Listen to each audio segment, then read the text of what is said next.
तर आजच्या व्हिडिओमध्ये मी मेगाबिट्स आणि मेगाबाईट्स यामधील फरक सांगणार आहे.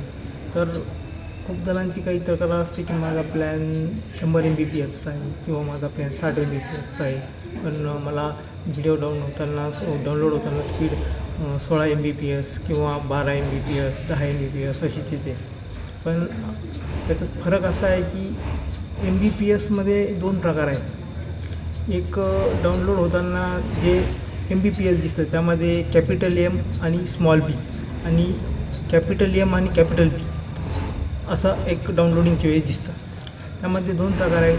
त्याच्या गैरसमजामुळे आपल्याला ते स्पीडमधला फरक असतो. तर त्याच्यामध्ये असा फरक असा आहे की जे MBPS आहे मेगा बाईट पर सेकंद आणि मेगा बीट पर सेकंद हा असा एक फरक आहे. त्याच्यामुळे तो आपल्याला फरक वाटतो, स्पीडमध्ये तो फरक वाटतो. तर त्याचं असं आहे की 8 bits is equal to 1 byte. तर 8 megabits is equal to 1 megabytes म्हणजे 8 MB जेव्हा होतात 8 MBचा एकच MB होतो. तर मोठा MB जो म्हणतो तो 1 MB, तो 8 MBचा एक MB होतो.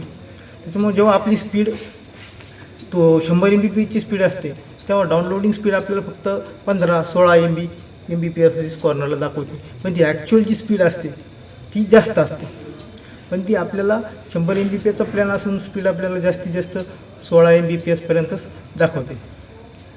त्यामध्ये हे कारण असते की त्याचं जे कॅल्क्युलेशन असतं ते कॅल्क्युलेशन त्या MBPSच्या छोट्या फरकामुळं आपल्याला लक्षात येत नाही. जो छोटा MB आहे आणि हा मोठा MB आहे ते डिफरन्स त्याच्यामध्ये आहे. ही शंका दूर करण्यासाठी मी हा व्हिडिओ काढला आहे. बहुतेक जणांचं म्हणणं होतं की माझा एवढा मोठा प्लॅन असून मला स्पीड इतका कमी का मिळतो. Thank you very much.